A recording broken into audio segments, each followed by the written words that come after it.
If I told you there was a single operational change in a hospital, just one role, that could yield an 844% return on investment, you would probably tell me to check my calculator. Yeah, or you'd assume I'm cooking the books because in healthcare margins are just razor thin. An 844% return sounds like fiction. Right. But today, in this deep dive, we are looking at the Statner's ROI model by Timothy Simpson. And Simpson isn't just throwing numbers around. He has 22 years of ICU experience backing this up.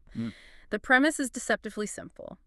You invest $150,000 in a specific clinical role to protect over $1.4 million in annual revenue.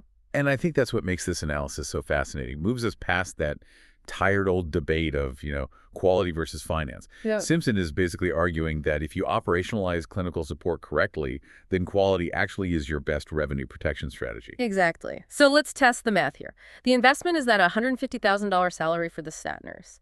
Where does the $1.4 million in value actually come from? Well, it comes from three specific buckets of avoided costs. So the first, and definitely the most immediate, is preventing ICU transfers, particularly when we look at sepsis. But how exactly? I mean, preventing sepsis is a generic goal every hospital has. What does the stat nurse do differently? They function as an upstream interventionist. Usually a floor nurse might be juggling 6 patients, right? So they might miss subtle signs of deterioration until the patient crashes and a code blue is called. Right. The stat nurse is there specifically to watch for those early warning signs, lactate levels rising, subtle changes in vitals, and then intervene before the crash actually happens. Oh, so they initiate the sepsis protocols like fluids and antibiotics while the patient is still on the general floor. Exactly. And the financial impact of that timing is huge.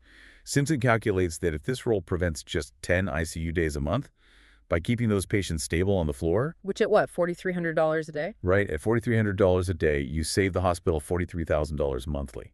That is an annual savings of $516,000 just by managing acuity better and freeing up capacity. Wow. Okay, that brings us to the second driver, which feels very connected. If you have fewer patients crashing on the floor, you obviously have a less chaotic work environment. You've hit on the hidden gold mine of this model, nurse retention. This actually creates the largest financial impact in Simpson's whole analysis. Because burnout isn't just about the hours worked, it's really about the stress of feeling completely unsupported when things go wrong. Precisely. The stat nurse doesn't just treat the patient. They mentor the primary nurse.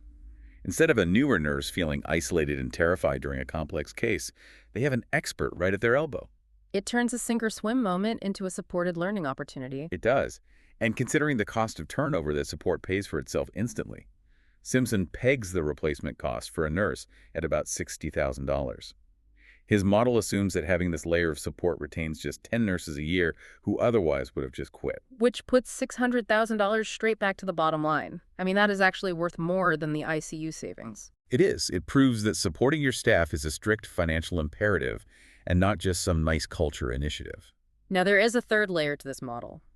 Failure to rescue, or FTR. For you listening who might not live in the data charts, can we define that clearly? Yeah, FTR is a specific safety net metric. It basically refers to the failure to recognize and respond to a patient who has developed a complication like shock or respiratory failure until it's too late to save them. It's essentially a failure of surveillance. So the stat nurse acts as a second set of eyes on the highest risk patients to close that gap. Right. Simpson's model assumes the stat nurse screens about 20 high-risk patients a month. Even with a highly conservative 5% success rate, meaning preventing just one failure to rescue event a month, the savings are still significant. Because managing those catastrophic events is incredibly expensive. About $25,000 per event in direct costs. And obviously that's not to mention the human tragedy. Avoiding 12 of those a year saves another $300,000. Okay, so when you stack it all up, we have $516,000 from sepsis intervention, $600,000 from retention, and $300,000 from avoiding rescue failures.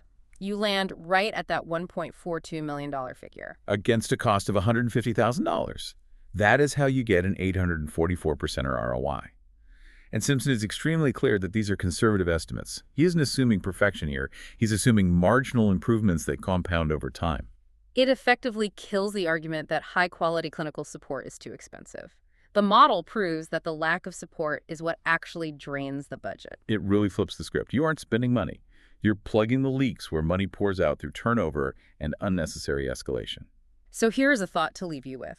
If these conservative estimates show over $1 million in direct operational savings, consider the compounding effect on your hospital's long-term reputation in the community. When you reduce adverse events and keep your best, most experienced nurses on the floor, patient trust naturally soars.